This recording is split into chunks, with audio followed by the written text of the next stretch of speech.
ആണ് ഞാൻ അമരയിലെ ഒരു ഡോക്ടറെ പൾമനോളജിസ്റ്റിനെ കാണിച്ചു. അപ്പോൾ ആൾ പറഞ്ഞു ഞാൻ ഒരു മാസം ഒന്ന് ട്രീറ്റ് ചെയ്ത് നോക്കട്ടെ, എന്നിട്ട് എന്തെങ്കിലും ചേഞ്ച് ഉണ്ടെങ്കിൽ നമുക്ക് അങ്ങനെ മതിയെന്ന് പറഞ്ഞു. അങ്ങനെ ഒരു മാസത്തോളം കുറേ ആൻറ്റിബയോട്ടിക്കൊക്കെ ഞാൻ കഴിച്ചു. എനിക്കൊരു ചേഞ്ചും ഇല്ല.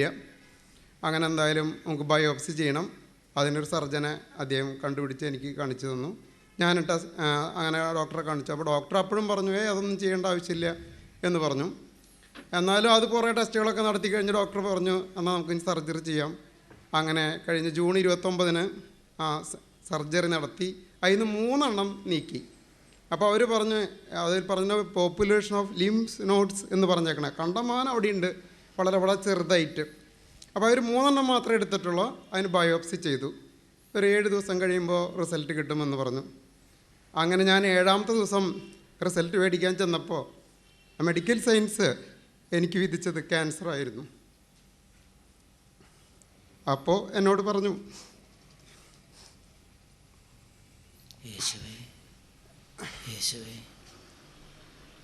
ഇനി എത്ര ആഴത്തിൽ ഈ രോഗമുണ്ടെന്നും നമുക്ക് എത്ര കീമോ ചെയ്യണമെന്ന് മാത്രമേ ഇനി നോക്കേണ്ട ആവശ്യമുള്ളൂ. അതിൻ്റെ സാറ് ഒന്നുമില്ലെങ്കിൽ ഇവിടെ അല്ലെങ്കിൽ ലേക്ക് ഷോർ ഇതിൽ ഏതാണ് സാറ് തീരുമാനിക്കണമെന്ന് ചോദിച്ചു. അപ്പോൾ ഞാൻ ഭയങ്കരമായിട്ട് അപ്സെറ്റായി. ശരിക്കും പറഞ്ഞാൽ ഞാൻ 1-2 പേരോടൊക്കെ ഞാൻ പറഞ്ഞു. അങ്ങനെ എങ്ങനെയോ ഒരു ഭാഗ്യം കൊണ്ട് ധ്യാനത്തിന് പോകാൻ പറ്റുമോ എന്നിട്ട് ചോദിച്ചു. അപ്പോൾ സീറ്റ് കിട്ടാൻ സാധിക്കുന്നില്ലല്ലോ. പക്ഷേ അട്ടപ്പാടിയിൽ. അപ്പോൾ എൻ്റെ ബന്ധത്തിലൊരു സിസ്റ്ററുണ്ട്. ആ സിസ്റ്റർ പറഞ്ഞു ഞാൻ നോക്കട്ടെ എന്ന് പറഞ്ഞു. എന്നാലും എനിക്ക് പോകാനൊരു മൂഡിലല്ലായിരുന്നു ഞാൻ. ഈ 8 ദിവസത്തെ ഇതാണ് ബയോപ്സി റിസൾട്ട് കഴിഞ്ഞ് പിറ്റേ ദിവസം ഏറ്റപ്പോൾ ഞാൻ പറഞ്ഞു ഞാൻ ധ്യാനത്തിന് പോവുകയാണെന്ന് പറഞ്ഞു. അപ്പോൾ കൂടെ ആൾ വേണമെന്ന് വെച്ച് കഴിഞ്ഞാൽ ഞാൻ ഒറ്റയ്ക്ക് പോകണമല്ലോ എന്ന് പറഞ്ഞു. അങ്ങനെ എങ്ങനെയോ എനിക്ക് സീറ്റ് ഭാഗ്യം കൊണ്ട് ദൈവത്തിൻ്റെ കരുണ കൊണ്ട് ശരിക്കും ഒരു 5 ദിവസം ധ്യാനം കേൾക്കാനായിട്ട് സാധിച്ചു. അപ്പോൾ ഈ ഓപ്പറേഷനൊക്കെ കഴിഞ്ഞിട്ട് ഇവിടെ ഇതിനൊക്കെ ഇൻഫെക്റ്റഡ് ആയിട്ടുണ്ട്. അപ്പോൾ ഞാൻ ബാൻഡേഡ് വെച്ച് കെട്ടിയിട്ടാണ് ഈ ധ്യാന കേന്ദ്രത്തിൽ വന്നിരുന്നത്. അപ്പോൾ എനിക്ക് സ്തുതിക്കാനൊന്നും ശരിക്കും പറ്റില്ല, കാരണം ഇത് ഇടയ്ക്കിടയ്ക്ക് പൊട്ടും. ഇവിടെ നിന്ന് ഒലിക്കുകയായിരുന്നു ശരിക്കും, കാരണം സ്റ്റിച്ച് വെട്ടിയിട്ടും ഇൻഫെക്റ്റഡ് ആയിരുന്നു. പഴുപ്പ് ഇങ്ങനെ ഒഴുകിക്കൊണ്ടിരിക്കുന്ന അവസ്ഥയിലാണ് ധ്യാന കേന്ദ്രത്തിൽ ഈ സഹോദരൻ ദൈവവചനം കേൾക്കാൻ വന്നത്. അപ്പം ഞാൻ അവിടെ നിന്ന് പ്രാർത്ഥിച്ചത് ഞാൻ ഈ ധ്യാനം കഴിഞ്ഞ് ചെല്ലുമ്പോഴേക്കും എൻ്റെ ബയോപ്സി റിസൾട്ട് ഒന്ന് മാറ്റി എഴുതണേ എന്നായിരുന്നു. ഞാൻ എല്ലാ ദിവസവും അങ്ങനെ സ്തുതിച്ച് ഒരു വിട്ടുവീഴ്ചയിലായി ശരിക്കും ഞാൻ സ്തുതിച്ചിരുന്നു. അങ്ങനെ 5 ദിവസം ധ്യാനം കഴിഞ്ഞ് എനിക്ക് ഒന്നും തന്നെ പറയാനായിട്ട് സാധിച്ചിരുന്നില്ല. ഞാൻ ധ്യാനം കഴിഞ്ഞ് വീട്ടിൽ പോയി. അപ്പോഴും ഞാനിങ്ങനെ 3 പാഡ് പകൽ എനിക്ക് കിട്ടണം. ഞാൻ ഇൻ്റർവെല്ലൊക്കെ വന്ന് പാഡ് കിട്ടും. രാത്രി ഞാൻ പിന്നെ എങ്ങനെയോ തളർന്ന് ഉറങ്ങണ കാരണം കൊണ്ടൊന്നും അറിയണില്ല, വേദനയൊക്കെ ഉണ്ട്. വീട്ടിൽ ചെന്ന് ഞാൻ പറഞ്ഞു ഇന്ന് പാഡ് കിട്ടുന്നില്ല, ഞാൻ നോക്കട്ടെ എങ്ങനെയെന്നുള്ളത്. അങ്ങനെ ഞാൻ കുളിച്ച് പാഡ് കെട്ടി. ഒറ്റ ദിവസം കുളിച്ചിട്ടുണ്ടായിരുന്നില്ല ഇവിടെ. ഞാൻ കുളിച്ച് വീട്ടിൽ പോയിട്ട് അങ്ങനെ പാഡൊക്കെ കെട്ടാതെ ഞാൻ 2 മണിക്കൂർ കിടന്നുറങ്ങി. അത് കഴിഞ്ഞ് വന്നു നോക്കിയപ്പോൾ അതിൽ നിന്ന് ഒറ്റ ഡ്രോപ്സും വന്ന് കണ്ടില്ല. ഒരു തുള്ളി പഴുപ്പ് അവിടെ നിന്നില്ലാത്ത വിധം കരിഞ്ഞുണങ്ങിപ്പോയ കാഴ്ചയാണ്. അപ്പോൾ ധ്യാനം കഴിഞ്ഞ പിറ്റേ ദിവസമാണ് എനിക്ക് ബയോപ്സി ചെയ്തതിന് കഴിഞ്ഞ ശേഷം ഇനി എത്ര കീമോ ചെയ്യണം എന്നുള്ളതിന് ഉള്ള റിസൾട്ട് കിട്ടുന്നത്. ഞാൻ ടെസ്റ്റിൻ്റെ പൈസയൊക്കെ അടച്ചിട്ട് ധ്യാനത്തിന് വന്നത്. അപ്പോൾ ഡോക്ടറോട് ഞാൻ റിസൾട്ട് ആയോ എന്ന് എന്നോട് വിളിച്ച് ചോദിക്കാൻ പറഞ്ഞിട്ടുണ്ടായിരുന്നു. അപ്പോൾ വെള്ളിയാഴ്ച ഞാൻ ഉച്ച കഴിഞ്ഞ് ഞാൻ ഈ 6 മണി കഴിഞ്ഞിട്ട് ചോദിച്ചു റിസൾട്ട് ആയോ എന്നുള്ളത്. സാർ ഇന്ന് വരണ്ട, നാളെ വന്നാൽ മതി എന്ന് പറഞ്ഞു. നാളെ അങ്ങനെ 9:30 നേരത്ത്. അപ്പോൾ ഞാൻ രാത്രി ഒന്നും പാഡ് കെട്ടാതെയാണ് ഞാൻ ഉറങ്ങിയത്. നേരം വെളുത്ത് കഴിഞ്ഞപ്പോൾ ഇന്ന് ഒന്നും തന്നെ വരുന്നില്ല. അത് കഴിഞ്ഞ് ഞാൻ ഡോക്ടറെ എനിക്ക് വിളിച്ചു. എൻ്റെ ഡോക്ടർ എന്നോട് ചോദിച്ചു സാറിന് എന്താണ് 3 ആഴ്ചയിൽ പറ്റിയ പ്രത്യേകിച്ച് വന്നിട്ടുള്ള ചേഞ്ച് എന്ന് ചോദിച്ചു. അപ്പം ഞാൻ പറഞ്ഞു എനിക്കൊരു ചേഞ്ചും ഒന്നുമില്ല, ഞാൻ പ്രാർത്ഥിക്കാൻ പോയിരുന്നു. പക്ഷേ ഇത് ടെസ്റ്റ് ചെയ്യുന്നൊരു ഹിന്ദു ഡോക്ടറായതുകൊണ്ട് ആളപ്പോൾ ഒന്ന് ചിരിക്കുകയാണ് ചെയ്തത്. അപ്പോൾ ഞാൻ 3 മണി കഴിയുമ്പോൾ ഒന്നും കൂടി വിളിക്കാം, വന്നിട്ട് നമുക്ക് തീരുമാനിക്കാമെന്ന് പറഞ്ഞു. അങ്ങനെ 3 മണി കഴിഞ്ഞിട്ട് പറഞ്ഞു ഞാനിപ്പോൾ ഇതിൽ പ്രത്യേകിച്ച് ഒന്നും കാണുന്നില്ല, ഒരു 95% ക്യാൻസർ ആണെന്ന് എനിക്ക് തോന്നുന്നില്ല, അത് ഒരിക്കലും അങ്ങനെ ഇല്ല എന്ന് പറഞ്ഞു. അപ്പോൾ ഞാൻ ധ്യാനം കഴിഞ്ഞ് 2 ദിവസമേ ആയിട്ടുള്ളൂ. അത് കഴിഞ്ഞ് തിങ്കളാഴ്ച അപ്പോൾ ഡോക്ടർ പറഞ്ഞു എന്നാലും നമുക്കൊന്ന് റീടെസ്റ്റ് കംപ്ലീറ്റ് ചെയ്ത് നോക്കാം, ഇതെങ്ങനെ പെട്ടെന്ന് സംഭവിക്കാൻ വഴിയൊന്നുമില്ല, അത് കാരണം കൊണ്ട് ഞാൻ തിങ്കളാഴ്ച വിളിക്കാമെന്ന് പറഞ്ഞു. അതിനങ്ങനെ തിങ്കളാഴ്ച പിന്നത്തെ തിങ്കളാഴ്ച എന്നോട് ചെല്ലാൻ പറഞ്ഞു. ഞാനും വൈഫും കൂടി പോയിരുന്നു. എനിക്ക് സാറിനോടൊന്ന് സംസാരിക്കാനുണ്ടെന്ന് പറഞ്ഞു. അതുകൊണ്ട് എൻ്റെ കംപ്ലീറ്റ് ഹിസ്റ്ററി അയാൾ ചോദിച്ചു. കൊണ്ടുവന്ന് CT സ്കാനിൻ്റെ റിസൾട്ട് അങ്ങനെ എല്ലാം കാണിച്ചു കൊടുത്തു. ആൾ പറഞ്ഞു ഇതിലിപ്പോൾ ഒന്നും കാണുന്നില്ല. അവർ 3 പ്രാവശ്യം എൻ്റെ ബയോപ്സി റിസൾട്ട് ചെയ്തു നോക്കി. ധ്യാനം കഴിഞ്ഞ് ഒരു ടെസ്റ്റ് ചെയ്തു, 2 ടെസ്റ്റ് ചെയ്തു, 3 ടെസ്റ്റ് ചെയ്തു നോക്കി. ശരിക്കും ഒരു ടെസ്റ്റ് ചെയ്തത് എല്ലാം ക്ലിയറാണ്. എന്നാലും സംശയം തീർക്കാൻ വേണ്ടി പിന്നെ ഒന്നും കൂടെ ചെയ്ത് 3 ടെസ്റ്റ് ചെയ്തിട്ടും പിന്നെ ക്യാൻസർ കാണാനില്ല. ധ്യാനത്തിന് മുമ്പ് ക്യാൻസർ ഉണ്ട്, ഇനി എത്ര ആഴത്തിലുണ്ടെന്ന് എത്ര കീമോ വേണമെന്ന് നിശ്ചയിച്ചാൽ മാത്രം മതിയായിരുന്നു. ധ്യാനം കഴിഞ്ഞ് ടെസ്റ്റ് ചെയ്തിട്ടൊന്നും ക്യാൻസർ കാണാനില്ല. അപ്പോൾ ആൻറ്റിബയോട്ടിക്സ് ഒക്കെ കഴിക്കുന്നുണ്ടായിരുന്നു ബയോപ്സിയുടെ ആദ്യത്തെ 10 ദിവസങ്ങളിൽ. പിന്നെ ഞാൻ കഴിച്ചിരുന്നില്ല, ഡോക്ടർ പറഞ്ഞ് കഴിക്കാനൊക്കെ വരട്ടെ, അതെല്ലാം നിർത്തി. അത് കഴിഞ്ഞ് അങ്ങനെ തിങ്കളാഴ്ച റിസൾട്ട് ഡോക്ടർ പറഞ്ഞു ഇനി സാറിനൊരു ജനറൽ മെഡിസിൻ്റെ ഒരു ഡോക്ടറെ കണ്ടാൽ മതിയാവും, എന്തോ കുറച്ച് വേംസ് മാത്രമാണ് സാറിൻ്റെ ബോഡിയിലുള്ളത് എന്ന് പറഞ്ഞു. ഹല്ലേലൂയ. പ്രിയപ്പെട്ട സഹോദരങ്ങൾ, ഇപ്പോൾ നമ്മളോട് സംസ്ഥാന സാറ് ഇന്നലെ മിനിങ്ങാന്ന് ഉള്ള ശരിക്കും നല്ല ഗൗരവമായ വിധത്തിൽ ഉന്നത സ്ഥാനത്ത് കർത്താവ് MSc ടീച്ചർമാർക്ക് ക്ലാസ് എടുക്കണം, അങ്ങനെ എന്തൊക്കെ അല്ലേ? MSc ടീച്ചർമാരോട് എന്താ പറഞ്ഞത്? സാർ MSc ടീച്ചർമാർക്ക് ഇടയ്ക്ക് ക്ലാസ്സിന് പോകുന്ന സമയത്ത് പറഞ്ഞത് ചുമച്ച് അങ്ങോട്ട് അറ്റത്തൊക്കെ എത്തിയപ്പോൾ അവരോട് പറഞ്ഞത് ഇനി ഞാൻ നിങ്ങളുടെ അടുത്ത് ഈ ക്ലാസ്സിന് വരുന്നില്ല എന്ന് പറഞ്ഞു അവിടെ നിന്ന് പോകുന്ന സാറാണ്. എന്നിട്ട് തിരിച്ച് ചെന്നിട്ട് പിന്നെ ക്ലാസ്സിന് പോയോ? അങ്ങനെ വേറെ ജനറൽ മെഡിസിൻ്റെ ഡോക്ടറെ കാണാം. അപ്പോഴേക്കും എനിക്ക് മറ്റൊരു ചേഞ്ച് എന്ന് വെച്ചിട്ടുണ്ടെങ്കിൽ ഞാൻ 3 മുഴയാണ് ഇതിൽ നിന്ന് മാറ്റിയത്. കുറച്ച് മുഴയും കൂടി ഉണ്ടായിരുന്നു. ഞാൻ ഓപ്പറേറ്റ് ചെയ്ത് കഴിഞ്ഞ് 3 ദിവസം കഴിച്ച് സ്റ്റിച്ച് വെട്ടാൻ ചെന്നപ്പോൾ ചോദിച്ചാൽ എന്താണ് ഇപ്പോഴും നേരത്തെ പോലെ ഇങ്ങനെ പ്രൊജക്റ്റ് ചെയ്ത് നിൽക്കണ്ടല്ലോ എന്ന് ചോദിച്ചപ്പോൾ ഡോക്ടർ പറഞ്ഞു ഇല്ല, കുറച്ചും കൂടി അവിടെ ഉണ്ട്, അത് നമുക്ക് 6 മാസം കഴിഞ്ഞിട്ട് മാറ്റാമെന്ന് പറഞ്ഞിരുന്നു. പക്ഷെ ഞാൻ ഏറ്റവും അവസാനം ഞാൻ പറഞ്ഞല്ലോ വേംസിൻ്റെ ആ റിസൾട്ട് വാങ്ങിക്കാനായിട്ട് പോകുമ്പോൾ ഞാനിവിടെ കാണുന്നത് അവിടെ ഒന്നും തന്നെ ഇല്ല. കംപ്ലീറ്റ് ഹീൽ ചെയ്ത ഒരു അനുഭവമാണ് അവിടെ കാണുന്നത്. ഞാൻ 5 മണിക്കൂർ നിർത്താതെ ക്ലാസ് എടുക്കുന്ന ആളായിരുന്നു. പക്ഷേ ഈ മെയ് 2-ാം തീയതിക്ക് ശേഷം ഞാൻ ഒറ്റ ക്ലാസ് എടുക്കുമായിരുന്നില്ല.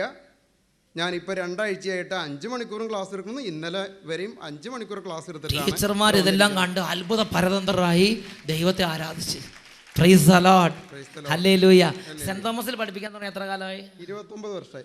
29 വർഷം സെന്റ് തോമസ് കോളേജിൽ പഠിപ്പിച്ചുകൊണ്ടിരുന്ന ഒരു സാറാണ്. ആ സാറിൻ്റെ ജീവിതത്തിൽ ദൈവം ഇടപെട്ട അനുഭവം കർത്താവിൻ്റെ സഭയിൽ വന്ന് വെളിപ്പെടുത്തിയിരിക്കുന്നത്. Praise the lord, hallelujah. കൈകൾ ഉയർത്തിയടിച്ച് കർത്താവിനെ ആരാധിക്കാം.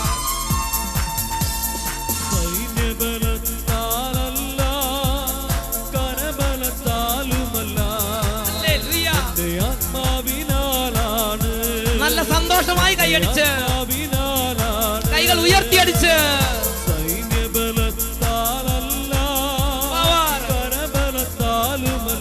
Glory glory.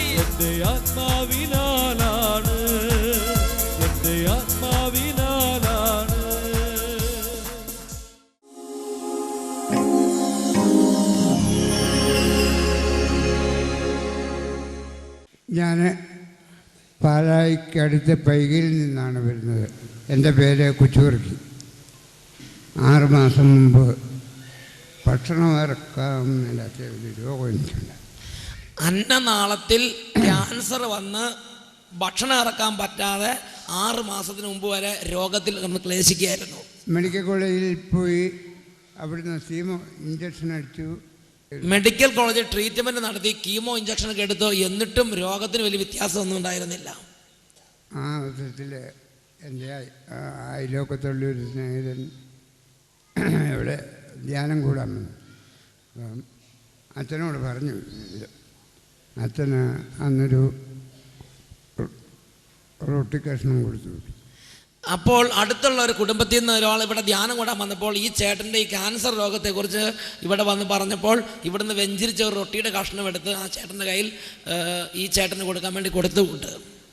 രോഗം കുറയുമ്പോൾ ഇവിടെ വന്ന് സാക്ഷ്യം പറഞ്ഞോളാമെന്ന് പറഞ്ഞു. ഇപ്പോൾ രോഗമുണ്ടോ? ഇല്ല. ആ റൊട്ടി കഴിച്ചപ്പം അന്നനാളത്തിലുണ്ടായിരുന്ന ഭക്ഷണം ഇറക്കാൻ പോലും പറ്റാതെ വരെ രോഗിയായിരുന്ന മെഡിക്കൽ കോളേജിൽ ട്രീറ്റ്മെൻറ്റ് ഇരുന്ന ആ രോഗം പരിപൂർണമായും അപ്രത്യക്ഷമായി പോയി. ഡോക്ടർമാർ ഇനി ചികിത്സ വേണ്ടാന്ന് വിധി എഴുതി. കൊച്ചുവർക്കി പൈകയിൽ നിന്ന് സാക്ഷ്യപ്പെടുത്തുന്നു. കരങ്ങൾ ഉയർത്തിയറിഞ്ഞ് കർത്താവിനെ ആരാധിക്കട്ടെ. ദൈവമേ നിൻ നന്മകളെയോർത്ത് പാടി സ്തുതിച്ചിടുന്നു. ദൈവമേ നിൻ നന്മകളെയോർത്ത് പാടി സ്തുതിച്ചിടുന്നു. ഹല്ലേലൂയ. പ്രിയപ്പെട്ട സഹോദരങ്ങളെ, ഒന്ന് ചിന്തിച്ചു നോക്ക്. അന്നനാളം മുഴുവൻ ക്യാൻസർ വന്ന് ഇനി ആർക്കും രക്ഷപ്പെടുത്താൻ പറ്റില്ല എന്ന് പറഞ്ഞ് അങ്ങനെ വേദനിക്കുമ്പോൾ വെഞ്ചിരിച്ച ഒരു കഷ്ണം ബ്രെഡ്, റൊട്ടി കഷ്ണം അത് കൊണ്ടുപോയി അത് കഴിച്ച് ആ റൊട്ടി കഷ്ണം ഇറങ്ങിപ്പോയ സ്ഥലങ്ങളെല്ലാം ക്യാൻസർ അപ്രത്യക്ഷമായി. വെള്ളിയാഴ്ച അത് സംഭവിച്ചു. തിങ്കളാഴ്ച ഡോക്ടറെ അടുത്ത് പോയി. ഡോക്ടർ നോക്കുമ്പോൾ ക്യാൻസർ കാണാനില്ല. ആ സർട്ടിഫിക്കറ്റുമായിട്ടല്ലേ അട്ടപ്പാടി വന്ന് കുഞ്ഞുവർക്ക് ചേട്ടൻ സാക്ഷ്യപ്പെടുത്തിയത്? ഈ നിമിഷങ്ങളിൽ നമുക്ക് പ്രാർത്ഥിക്കാം. അത്ഭുതങ്ങളുടെ രാജാവ്, ഇന്നും പ്രവർത്തിക്കുന്നവൻ്റെ കർത്താവ് ഇന്നും സഭയിലുണ്ട്, ഇന്ന് ഇവിടെയുണ്ട്. മകനെ, മകളെ, നീ വിശ്വാസത്തോടെ പ്രാർത്ഥിക്കുമോ? വിശുദ്ധ ലിഖിതം മർക്കോസിന്റെ സുവിശേഷം 11:24 പഠിപ്പിക്കുന്നു, വിശ്വാസത്തോടെ പ്രാർത്ഥിക്കുകയും യാചിക്കുകയും ചെയ്യുന്ന എന്തും ലഭിക്കുമെന്ന് വിശ്വസിക്കുവിൻ, ലഭിക്കുക തന്നെ ചെയ്യും.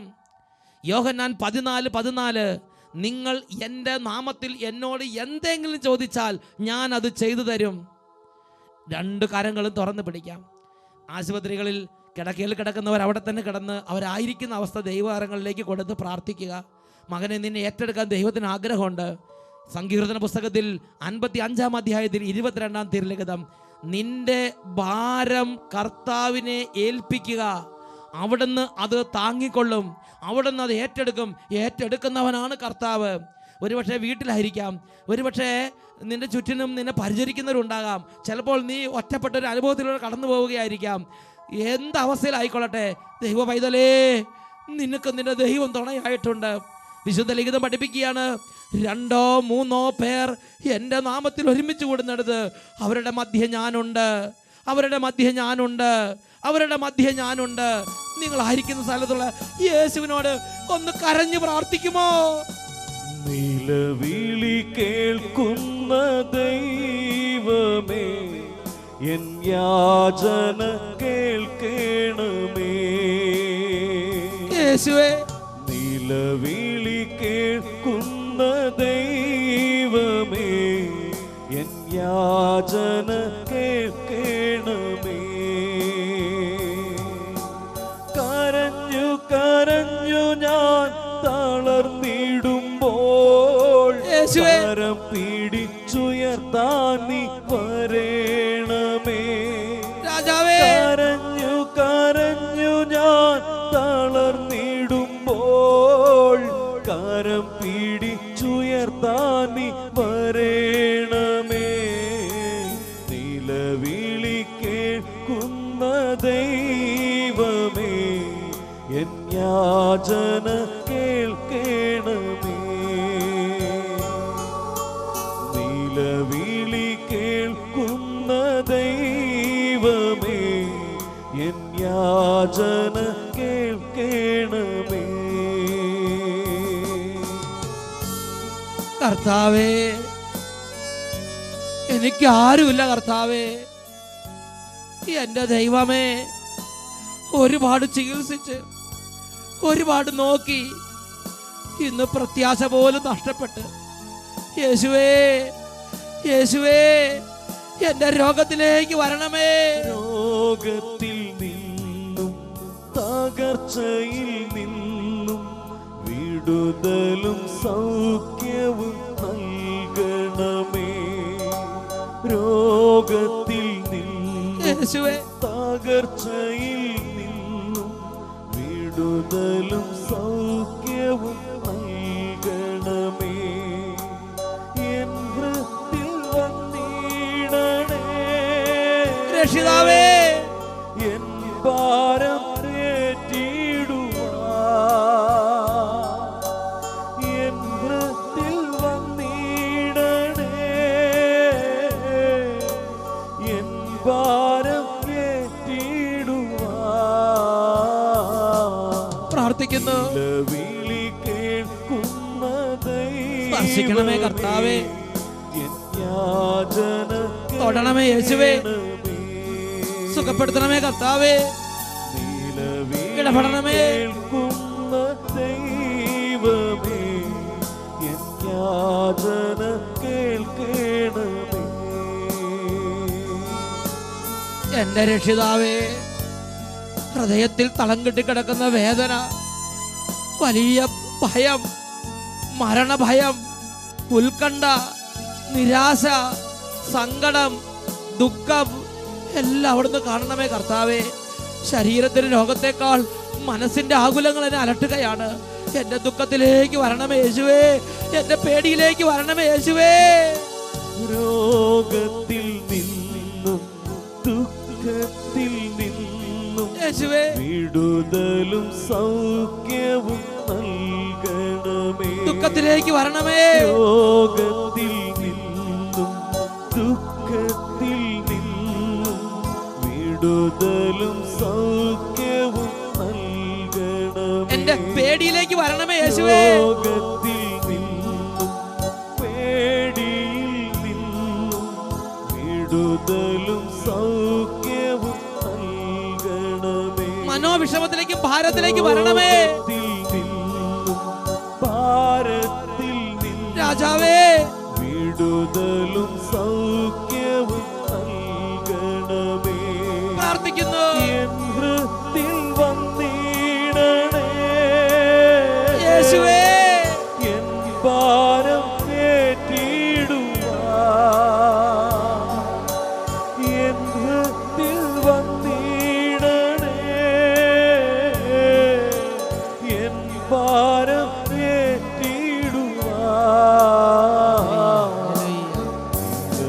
വിളി കേൾക്കുന്ന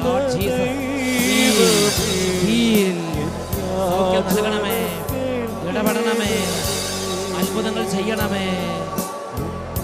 hallelujah, hallelujah, hallelujah, hallelujah, hallelujah, hallelujah, hallelujah. കർത്താവായ ഈശോ ഓരോ രോഗക്കിടക്കയുടെ അരികിലും നിന്ന് രോഗാവസ്ഥയിരിക്കുന്നവരെ സ്പർശിക്കുകയാണ്. രോഗികളുടെ അരികിൽ നിൽക്കുന്നവര് ഇപ്പോൾ രോഗികളുടെ ശിരസിലേക്ക് യേശുവിന്റെ നാമത്തിൽ കൈകൾ വെച്ച് പ്രാർത്ഥിക്കുകയാണ്. രോഗമുള്ള മേഖലകളിൽ രോഗികൾ കൈകൾ വെച്ച് പ്രാർത്ഥിക്കുക. രോഗികളെ പരിചരിക്കാൻ നിൽക്കുന്നവർ രോഗികളുടെ ശിരസിലേക്ക് കൈകൾ വെച്ച് പ്രാർത്ഥിക്കുക. യേശുവിന്റെ നാമത്തിൽ സഭയുടെ ഒരു ശുശ്രൂഷയിൽ പങ്കുചേരുകയാണ്. സഭ മുഴുവനോട് ചേർന്ന് പ്രാർത്ഥിക്കുന്നു. അഭിവന്യ മനത്തോടത്ത് പിതാവിനോട് ചേർന്ന് പ്രാർത്ഥിക്കുന്നു.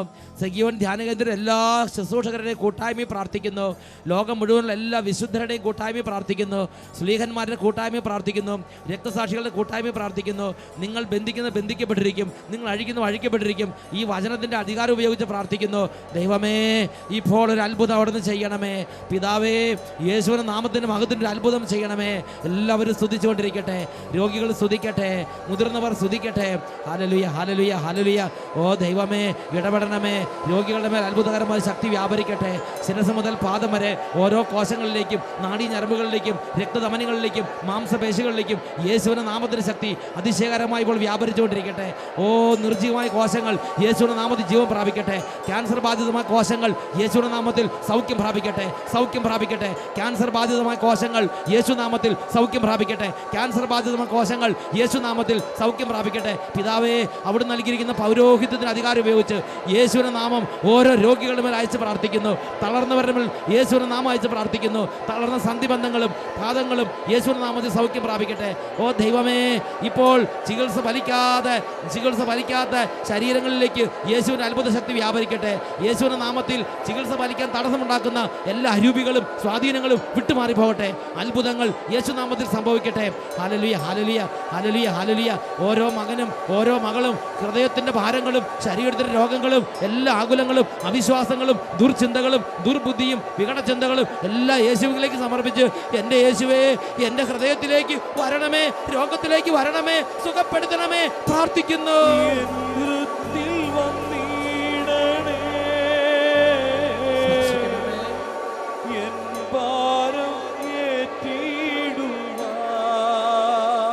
യേശുവേ,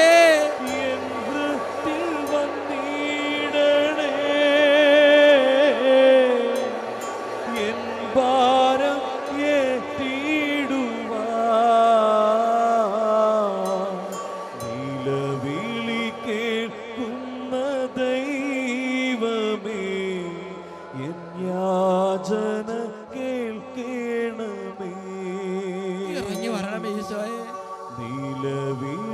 ഒന്ന് തൊടണമേ യേശുവേ. ദൈവമേ, എൻ യാചന കേൾക്കണമേ.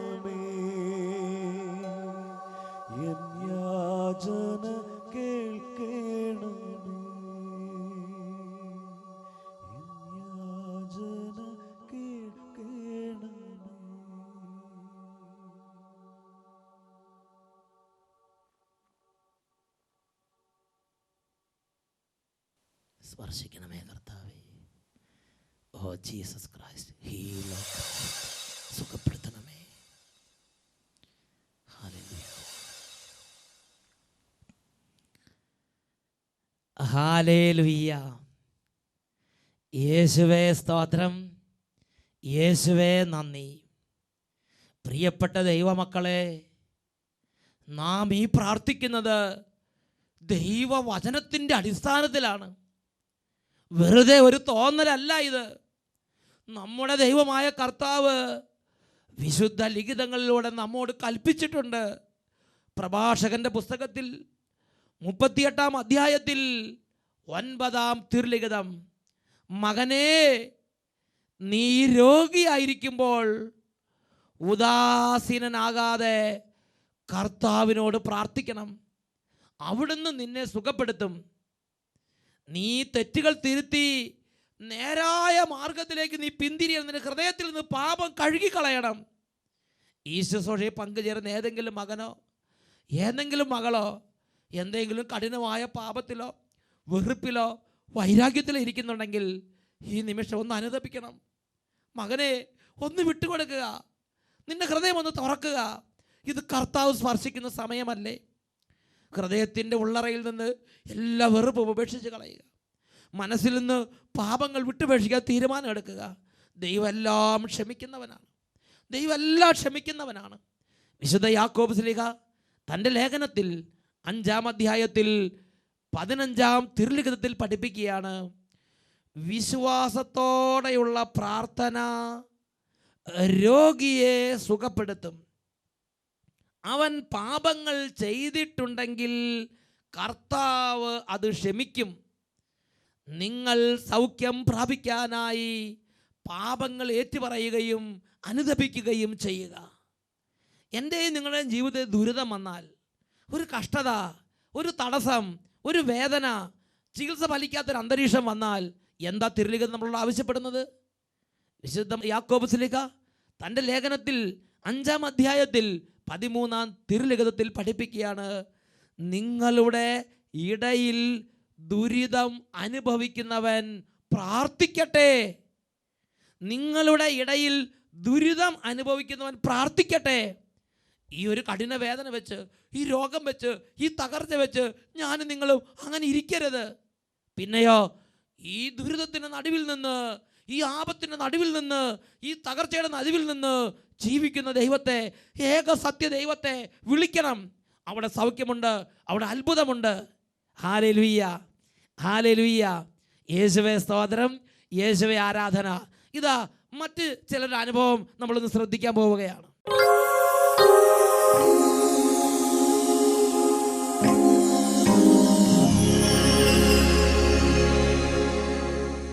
എൻ്റെ പേര് സാവിത്രി അമ്മ. ഞാൻ തൃശ്ശൂരിൽ നിന്ന് വരുന്നു. തൃശ്ശൂരിൽ നിന്ന് സാവിത്രി അമ്മ സാക്ഷ്യപ്പെടുത്തുകയാണ്. എൻ്റെ വയറ്റിലെ 2 കൊല്ലമായി പിന്നെ പിത്തസഞ്ചിയിൽ കല്ലുണ്ടായിരുന്നു. അത് മരുന്ന് കഴിച്ച് ഡോക്ടർ പറഞ്ഞു ഓപ്പറേഷൻ കഴിക്കണമെന്ന്, എന്നാലേ മാറുള്ളൂ എന്ന് പറഞ്ഞു.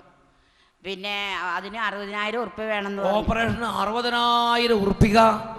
അപ്പോൾ എനിക്കില്ല, എൻ്റെ കയ്യിൽ 60,000 ഉറുപ്പിക ഇല്ല. അപ്പോൾ എൻ്റെ മോൻ്റെ കൂട്ടുകാരൻ്റെ അമ്മ പറഞ്ഞു, അട്ടപ്പാടിയിൽ വന്നപ്പോൾ അവരുടെ വയറ്റിൽ ഒരു മുഴയുണ്ടായിരുന്നു, അത് പോയിന്ന്. അപ്പോൾ ഞാൻ രണ്ടും കൽപ്പിച്ച് ഞാൻ അട്ടപ്പാടിക്ക് വരാൻ തീരുമാനിച്ചു. ഇവിടെ വന്ന് 5 പ്രാവശ്യം വന്നു ധ്യാനം കൂടി. 5 തവണ അട്ടപ്പാടിയിൽ വന്ന് യേശുവേ എന്ന് പറഞ്ഞ് 5 തവണ പ്രാർത്ഥിച്ചു. അപ്പോഴോ ഇപ്പം മിനിഞ്ഞാന്ന് സ്കാൻ ചെയ്തപ്പോൾ എൻ്റെ വയറ്റിൽ മുഴയില്ല. ഹല്ലേലൂയ. 2 കരങ്ങൾ ഉയർത്തിയടിച്ച് കർത്താവിനെ ആരാധിക്കാം. യേശു പിത്താശയത്തിലെ കല്ലുകൾ എടുത്തു മാറ്റി സൗഖ്യം നൽകിയല്ലോ. ആനന്ദമേ, പരമാനന്ദമേ, ഇത് സ്വർഗീയ സന്തോഷമേ. ആനന്ദമേ, പരമാനന്ദമേ, ഇത് സ്വർഗീയ സന്തോഷമേ. ഈ പാർത്തലത്തിൽ സൃഷ്ടികർത്തനവൻ എന്റെ ഉള്ളത്തിൽ വന്നതിനാ. ഈ പാർത്തലത്തിൽ സൃഷ്ടികർത്തനവൻ എന്റെ ഉള്ളത്തിൽ വന്നതിനാ. ഹല്ലേലൂയ. ഞാൻ ഇടുക്കി ജില്ലയിലെ അടിമാലിയിൽ നിന്ന് വരുന്നു. എൻ്റെ മോൾക്ക് അസുഖം മാറിയതിന് സാക്ഷ്യം പറയാനാണ് വന്നത്. കഴിഞ്ഞ ആദ്യ വെള്ളിയാഴ്ച ഞാനും മോളും കൂടി ഇവിടെ വന്നു. 4.5 വർഷമായിട്ട് മോളുടെ കാലയിൽ വിരലയിൽ ചൊറിഞ്ഞു പൊട്ടുന്ന ഒരു അസുഖം ഉണ്ടായിരുന്നു. മരുന്ന് ഓയിൽമെൻറ്റ് പുരട്ടും, അത് ഉടനെ മാറും, പിന്നെ വീണ്ടും അപ്പം തന്നെ തുടങ്ങും. അങ്ങനെയായിരുന്നു. ഈ കഴിഞ്ഞ ആരാധനാ സമയത്ത് മോളുടെ കാലിന് നല്ല ചൊറിച്ചിലായിരുന്നു. അവൾ ഉടുപ്പ് കൂട്ടി കാലിൻ്റെ വിരൽ കടിക്കുന്നതാണ് ഞാൻ കണ്ടത്. അങ്ങനെ പ്രാർത്ഥിച്ചുകൊണ്ടിരുന്നു. കൂട്ടി കാലിൻ്റെ വിരൽ കടിച്ച് ആ ഓയിൽമെൻറ്റ് ഉണ്ടായിരുന്നു. അപ്പോൾ തന്നെ അവൾ ഓയിൽമെൻറ്റ് എടുത്ത് പുരട്ടി, എന്നിട്ടും കുറവൊന്നും ഉണ്ടായില്ല. ഞങ്ങളത് കഴിഞ്ഞ് പ്രാർത്ഥനയെല്ലാം കഴിഞ്ഞ് വീട്ടിൽ രാത്രി 1 മണിയായി ചെന്നിട്ട് ഇങ്ങനെ കിടക്കാൻ നേരത്ത് നോക്കുമ്പോൾ കൊച്ചിൻ്റെ കാല് പൂർണ്ണമായിട്ട് സൗഖ്യപ്പെട്ടു. അവിടെ ഒരു കറുത്ത പാട് മാത്രമാണ് ഉണ്ടായത്. പരിപൂർണമായി കരിഞ്ഞുണങ്ങിയിരിക്കുന്ന കാഴ്ചയാണ് കണ്ടത്. കരങ്ങൾ ഉയർത്തിയെടുത്ത് കർത്താവിനെ ആരാധിക്കട്ടെ. സൈന്യബലത്താലല്ല, കരബലത്താലുമല്ല, എന്റെ ആത്മാവിനാലാണ്, എന്റെ ആത്മാവിനാലാണ്.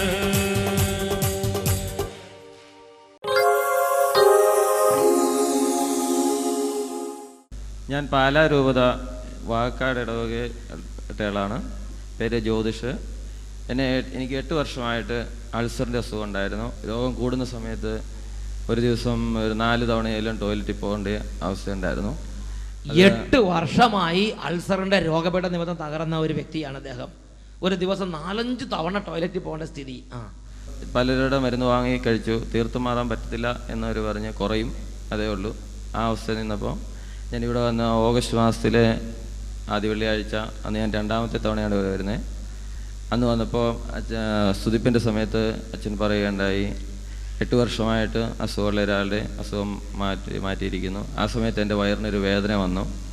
പിന്നീട് ഞാൻ വീട്ടിൽ പോയി ഇപ്പോൾ 2 മാസമായിട്ട് എല്ലാത്തരം ഭക്ഷണങ്ങളും ആവശ്യം പോലെ കഴിക്കുന്നുണ്ട്. ഒരു പ്രശ്നം ഉണ്ടായിട്ടില്ല. ഈശോ 8 വർഷമായ അൾസർ രോഗം ആ സ്പോട്ടിൽ അവിടെ വെച്ച് സുഖപ്പെടുത്തി. ഹല്ലേലൂയ. ഓഗസ്റ്റ് മാസത്തിൽ ഇതുപോലെ ആദ്യ വെള്ളിയാഴ്ച സൂടെ ഓടിക്കൊണ്ടിരിക്കുമ്പോൾ കർത്താവ് ഒരു മെസ്സേജ് തന്നു. ഉദരത്തിൽ 8 വർഷമായി പീഡ അനുഭവിക്കുന്ന ഒരു വ്യക്തിയെ സുഖം. ആ സമയത്ത് തന്നെ ഈ സഹോദരൻ്റെ ഉദരത്തിൽ ഒരു വേദന ഉണ്ടായി. അതോടുകൂടെ പരിപൂർണമായി അത് വിട്ടുമാറിപ്പോയി. Price the Lord. കരങ്ങൾ ഉയർത്തിയടിച്ച് കർത്താവിനെ ആരാധിക്കാം.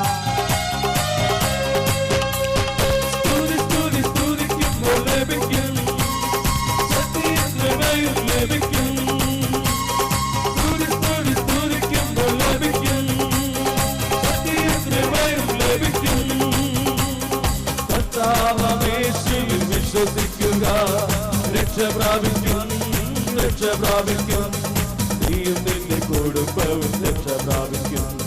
കർത്താവേശുവിൽ വിശ്വസിക്കുക, രക്ഷ പ്രാപിക്കും, രക്ഷ പ്രാപിക്കും. നീയും നിന്റെ കുടുംബവും രക്ഷ പ്രാപിക്കും, നീയും നിന്റെ കുടുംബവും രക്ഷ പ്രാപിക്കും.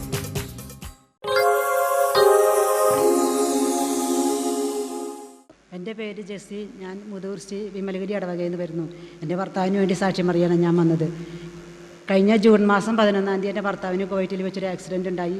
2 കാലും വലത്ത് കൈയും ഒടിഞ്ഞു പോയി. ഇടത്ത് കാല് തൂങ്ങിപ്പോയി കാല്. പിന്നെ അവിടെ നിന്ന് വിളിക്കുമ്പോൾ അവർ ആകെ പറയുന്നു 3 ദിവസം ആളറിയാതെ കിടന്നു. ആരാന്ന് എന്താണെന്ന് ഒന്നും അറിയാതെ 3 ദിവസം ഓർമ്മയില്ലാതെ, ആരും തിരിച്ചറിയാതെ ഓർമ്മയില്ലാതെ 3 ദിവസം അവിടെ കിടന്നു. 4-ാമത്തെ ദിവസം കുവൈറ്റിൽ നിന്ന് ഒരു ഫോൺ വന്നു, ഇങ്ങനെ ഒരു തോമസ് എന്നുകൊണ്ട് ഒരാൾ ഇവിടെ കിടപ്പുണ്ട്, അതിൻ്റെ നിങ്ങൾ ആരെങ്കിലും അറിയാമോ എന്ന് ചോദിച്ചു. പിന്നെ അവർ അപ്പോഴും ഞങ്ങൾക്ക് അറിയത്തില്ലായിരുന്നു. കുറേ കഴിഞ്ഞ് അവർ ആ വിളിച്ച നേഴ്സ് കുറേ പേരുടെ പേരുകൾ പറഞ്ഞു. അതിൽ നിന്നാണ് ഞങ്ങളുടെ ആൾ അവിടെ കിടക്കുന്നതെന്നുള്ളത് ഞങ്ങൾക്ക് മനസ്സിലായത്. പിന്നെ അവിടുന്ന് അവിടുന്ന് വഴിക്ക് അവിടുന്ന് ഓരോരുത്തർ വിളിക്കാൻ തുടങ്ങി. ഞങ്ങളുടെ പള്ളിയിലത്തെ അച്ഛനെയും വിളിച്ചിട്ട് പറഞ്ഞു, ഈ ആളുടെ അവസ്ഥ വളരെ പരിതാപകരമാണ്, രക്ഷപ്പെടാൻ ഒട്ടും സാധ്യതയില്ല എന്ന് പറഞ്ഞു. അതിനുശേഷം 21 ദിവസം വെന്റിലേറ്ററിൽ തന്നെ ബോധമില്ലാതെ കിടക്കുമായിരുന്നു. ജൂലൈ മാസം 2-ാം തീയതി ഞാനിവിടെ വന്ന് ആദ്യ വെള്ളിയാഴ്ച ഞാൻ വന്ന് ധ്യാനം കൂടി. 21 ദിവസം വെന്റിലേറ്ററിൽ ബോധമില്ലാതെ കിടന്നതാണ്. നമുക്ക് എത്രയോ ക്രിട്ടിക്കൽ സ്റ്റേജ്.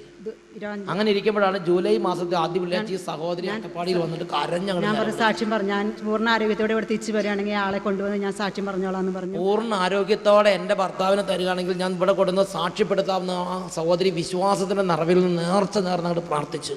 ജൂലൈ 3-ാം തീയതി ഉച്ച സമയത്ത് പുള്ളിക്കാരൻ തന്നെ നേരിട്ട് എന്നെ വിളിച്ചിട്ട് പറഞ്ഞു, എനിക്ക് കുഴപ്പമൊന്നുമില്ല, നീ പ്രാർത്ഥിച്ചാൽ മാത്രം മതി എന്ന് പറഞ്ഞു.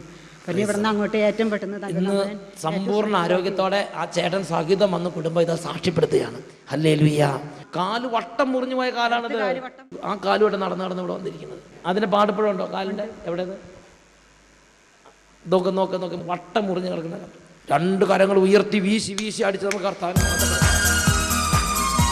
ദൈവമേ അത്ഭുതത്തിന്റെ ദൈവമല്ലയോ, അത്ഭുതം ഞാൻ ചെയ്യുകയില്ലയോ. അബ്രഹാമിന്റെ ദൈവമല്ലയോ, അത്ഭുതം ഞാൻ ചെയ്യുകയില്ലയോ. ചെങ്കടലിലും വഴി തുറക്കാൻ ശക്തനല്ലയോ. ചെങ്കടലിലും വഴി തുറക്കാൻ ശക്തനല്ലയോ.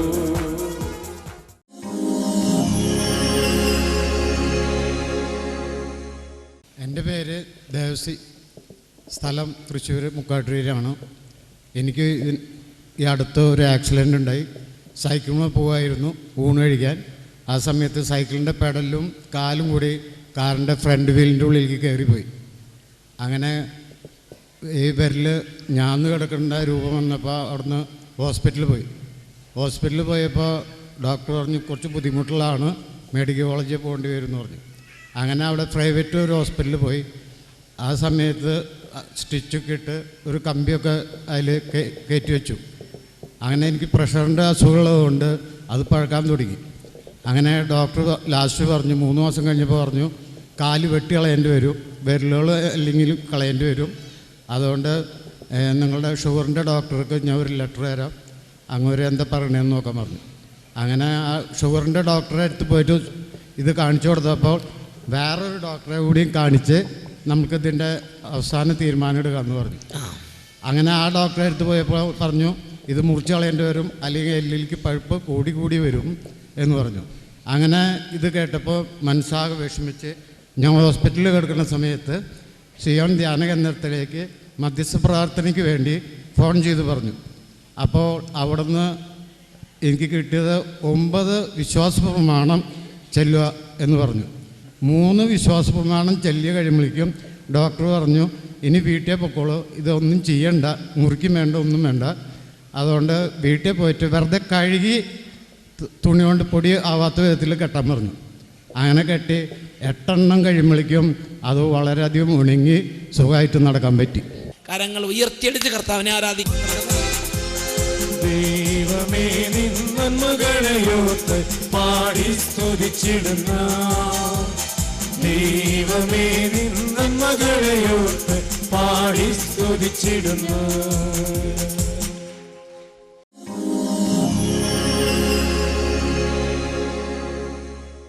ഞാൻ മൂവാറ്റുപുഴ നിന്ന് കല്ലൂർക്കാട്ടിൽ നിന്ന് വരുന്നയാളാണ്. എനിക്ക് 7 വർഷമായിട്ട് രക്തവാത രോഗമായിരുന്നു.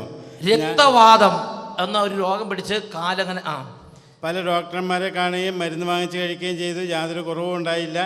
അവസാനം ഞങ്ങൾ 9 ആദ്യ വെള്ളിയാഴ്ച ഇവിടെ വന്നുകൊള്ളാമെന്ന് പ്രതിജ്ഞ എടുത്തു. 8ാമത്തെ ആദ്യ വെള്ളിയാഴ്ച ആയപ്പോഴത്തേക്കും എനിക്ക് ടൈലച്ഛനെ കാണാൻ സാധിച്ചു. അച്ഛൻ്റെ തലയിൽ കൈവച്ച് പ്രാർത്ഥിച്ചു. ഈ രക്തവാതത്തിൻ്റെ പരിണത ഫലമായി കാലിലുണ്ടായ ബുദ്ധിമുട്ട് എന്താണ്?